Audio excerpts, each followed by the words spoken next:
자, 우선 알코올은 이제 OH기 작용기를 가지고 있는 화합물이죠. 그래서 가장 간단한 구조를 그려보게 되면은 이렇게 이제 대표적인 화학 구조를 표현할 수가 있고요. 자, 전기음 성도가 큰 산소 원자에 결합된 수소 원자, 이 수소 원자가 되겠죠. 자, 산소 원자의 전기음소가 크기 때문에 산소 원자가 델타 마이너스, 여기 수소 원자는 델타 플러스 성격을 가지고 있게 됩니다. 즉, 전자가 부족한 성격이고 산으로 쓰인다는 얘기죠. 보통 이제 OH기에 존재하는 수소 원자 같은 경우는 pK 값이 16 정도, 16에서 왔다 갔다 합니다. 16 내외 값을 가지고 있다라고 기억을 해두시면 되고요. 자, 그렇기 때문에 산성인 수소 원자가 존재한다, 산으로 작용할 수 있다 기억해 두시고요. 자, 두 번째로는 이제 비공유 전자쌍을 가지고 있는 산소 원자, 요거죠. 비공유 전자쌍이 다른 물질을 공격할 수 있습니다. 뭐 수소 원자를 공격한다, 염기로 쓰이고요. 친전자체를 공격한다, 친액체로 쓰이는 거죠. 즉, 비공유 전자쌍을 가지고 다른 전자가 부족한 원자를 공격할 수 있는 성격을 가지고 있다. 즉, 염기로 쓰일 수 있다. 기억해 두시면 되고요. 자, 이런 식으로 이제 알코올 같은 경우는 어떤 조건에서 반응하느냐에 따라 산, 염기로 모두 작용할 수 있는 양쪽성 물질이다. 기억을 해두시면 됩니다. 자, 그래서 만약에 알코올 화합물이 산성 조건에서 반응에 참여한다. 그러면 알코올 화합물 자체는 염기로 작용하겠죠. 반대로 염기 조건에서 반응에 참여한다. 그러면 알코올 화합물은 산으로 작용하게 될 겁니다. 자, 그 내용 조금 더 자세히 설명드릴게요. 자, 우선 염기로 작용하는 알코올입니다. 양성자성 산과의 반응이 포함돼 알코올의 취한 반응이나 제거 반응에서는 알코올이 염기로 작용한다 라고 되어 있는데, 이런 반응인 거잖아요. 자, 알코올이 예를 들어서 HX와 반응한다. 그러면 RX가 되는 반응.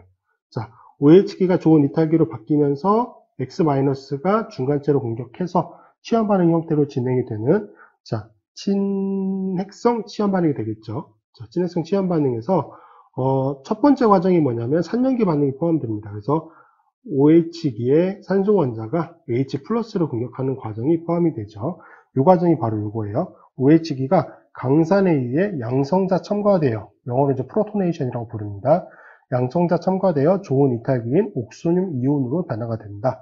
자, 그렇게 되어 있는데, 자, 조금 더 이제 자세히 한번 표현을 해보도록 하겠습니다. 자, 이런 T부탄올이 있다라고 봤을 때 여기에다가 HBr을 처리해줬다라고 봅시다. 자, 그러면 산이잖아요. HBr이 산이기 때문에 이 알코올 화합물 자체가 염기로 작용하게 됩니다. 그래서 산소 원자가 HBr을 공격하면서 이탈기로 Br을 떨어뜨리게 되죠. 자, 그러면 OH기에 H기가 다시 연결이 되면서 플러스 형태의 이제 형식전환을 가지고 있게 되고요. 이 과정 이후에 산소 원자가 전자쌍을 가지고 떨어지게 되죠. 자, 그렇게 되면은 지금 3차 탄소 양이온이 생성이 되면서 물 분자가 이탈기로 떨어지게 됩니다. 자, 물이 아니라 이제 여기서 떨어진 Br-가 친액체로 작용해서 탄소 양이온을 공격하게 되고요. 이 과정을 거치게 되면은 Br이 도입된 형태의 화합물이 도입이 되죠. 그래서 알코올이 할로젠 알킬로 치환되는 형태가 진행이 되고, 이 과정에서 얘가 염기로 사용을 하게 되는 거죠. 여기서 산염기 반응이고요. 두 번째 반응은 이제 이탈기로 떨어지는 반응이고, 이 과정에서는 이제 Br-가 친액체, 탄소 양이온이 친전자체로 작용하게 됩니다. 그래서 이 첫 번째 과정에서 산염기 반응이 일어난다. 기억을 해두시고요.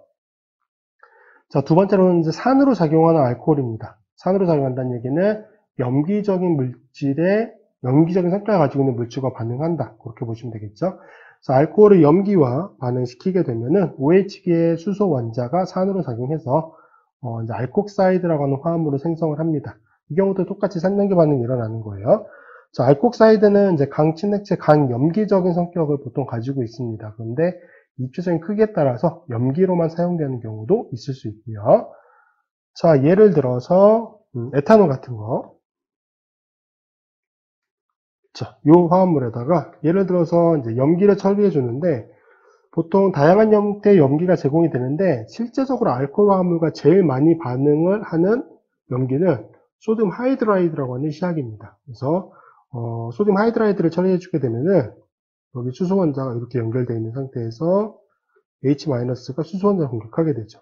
그리고 전자쌍을 산소 원자 쪽으로 넘겨주게 됩니다. 이 과정에서 얘가 염기죠. 그러면 이 알코올 화합물이 산으로 작용한다. 그 점 기억해 두시면 됩니다. 자, 그럼 O-에 소듐 하이드라이드니까 Na 플러스 형태가 되겠죠. 자, 이게 뭐냐면 NaOET라고 부르는 소듐 에톡사이드입니다. 얘는 성격이 강 염기고요.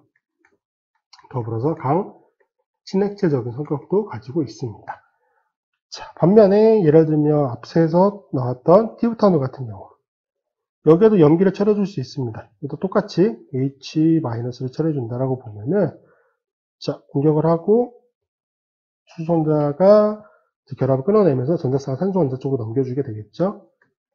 자, O-에 Na+가 됩니다. 요거는 T-부톡사이드라고 불러요. T-부톡사이드라고 부르고요.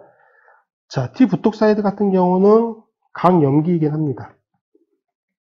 그런데 입체적인 크기가 굉장히 크기 때문에 약친액체적인 성격을 가지고 있습니다. 그래서 친액체적인 성격 없이 염기적인 성격만 필요할 때는 이 T-부톡사이드도 굉장히 많이 사용을 합니다. 이 반응까지 기억을 해두시면 될 것 같습니다.